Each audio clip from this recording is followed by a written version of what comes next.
You're listening to the Small Biz Ahead podcast presented by The Hartford.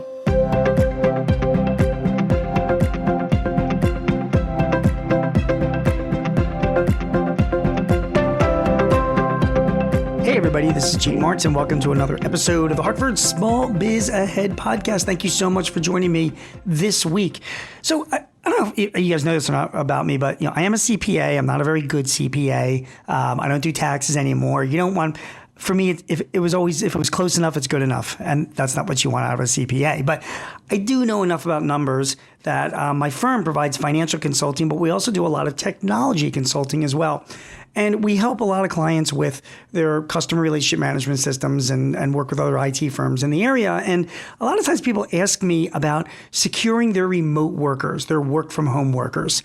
And that's what I want to talk about this week. I've got 5 things you need to do to make sure that your remote or your work from home workers are secure. Because if they're not secure and they get hacked and some malware gets into your network and your system, it could mean big trouble. And let's face it, since so many more people are now working from home, that we have a lot more exposure towards security issues happening. So we really got to make sure that we are on top of the game. Before I even get started on the 5 actions, I'm going to have to warn you of something and embrace you for something. It's going to cost, okay? I mean, to keep one of the costs of having remote workers is investing in technology and resources, meaning IT people, to help make sure that they are secure. People don't talk about that very often, but it needs to be a consideration when you're setting somebody up to work from home. So let's talk about working from home. Action number 1, make sure that your workers have got a good, secure router. A lot of times workers have routers that they bought for their own home use. A lot of times, me included, we don't even change the passwords. That comes the factory set, which anybody can get off of the internet for the maker of that router. So it's really important to make sure that you've got a good, secure router in place. Really not only have a very complex password, but also you might want to divide up your router between business and personal use, depending on where your employee is logging into, or even having a separate router.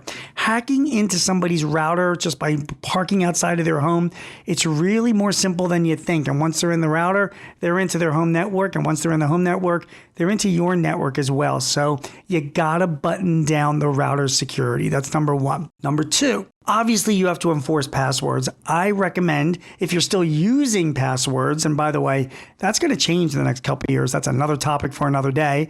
But right now, while we're all using passwords, make sure that your company has subscribed to a corporate password vault.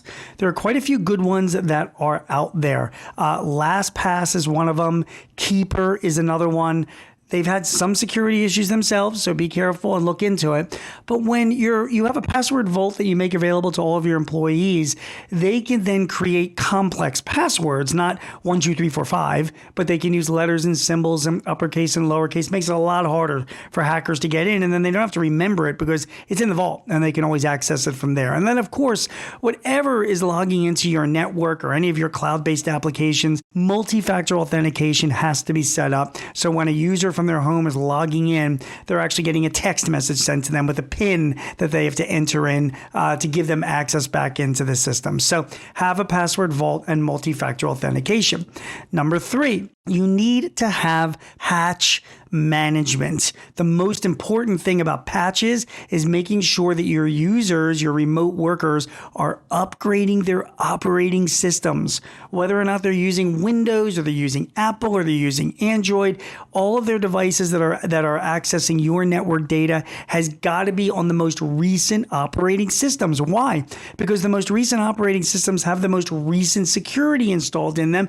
They don't guarantee that a hacker can't get in, but it just makes it a lot harder for those hackers. And you know what? They've got so many other opportunities for other people that aren't doing this. They're likely just to pass you by. So you got to make sure that they're running the most recent operating system and frankly, the most recent versions of all the software that they're using as well, which is why you want to consider getting a patch management tool. Patch, as in patching software, upgrading software, making sure your softwares have got all the most recent patches with it. Now, somebody's got to monitor that, and I'll get to that in a minute. Number 4, make sure you've got a virtual private network set up or a VPN. There are plenty of great ones out there. Any IT person can easily set up your users so when they're working from home, they are accessing your system through a VPN. What a VPN does is it encrypts data backwards and forwards. So if a user is at an airport or on a public Wi-Fi, or if they're working from home and somebody's trying to sneak in to see what they're doing, well, whenever they're putting in a username and password anywhere, including your systems, it's encrypted. Nobody can see it. Nobody can get to that information. It's going back and forth encrypted. So it's very important to have a virtual private network. Finally, your users need training. The biggest reason why companies get hacked is because of a mistake made by users. That's you and me, by the way, because we're all making those mistakes.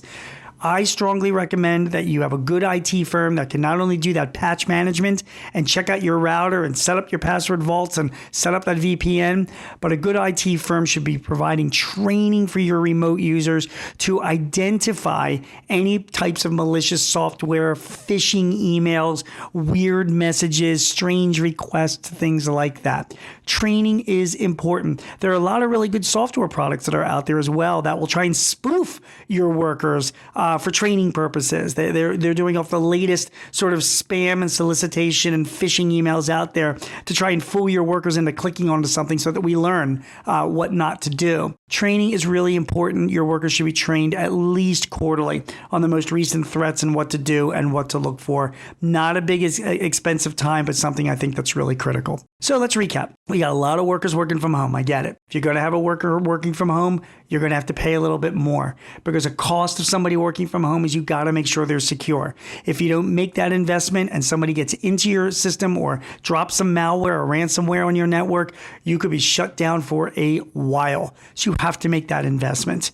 Upgrade your workers' routers. That's number one. Number two, have a password vault like a Keeper or a LastPass, for example. Make sure that everybody is upgrading their operating systems when asked and have other patch management done to all the applications. Install a virtual private network to encrypt any data going back and forth. And finally, make sure your workers are trained. To do all of that, you're probably going to have to invest in an IT firm to help you. I mean, that's just what you're going to need to do. But welcome to doing business in 2023. So I recommend reaching out, getting some referrals or recommendations of a good local IT firm in your area that can help you get all of this stuff set up and make sure that your remote workers are as secure as possible. That's my advice for you. Those are the 5 actions you need to take to make sure your workers are as secure as possible when they're working remotely or working from home. My name is Gene Marks, and you have been listening to the Hartford Small Biz Ahead podcast. If you need any advice or tips or help in running your business, please visit us at smallbizahead.com or sba.thehartford.com. Thank you so much for listening. Hope you got a little bit of value out of this. We will see you again next week.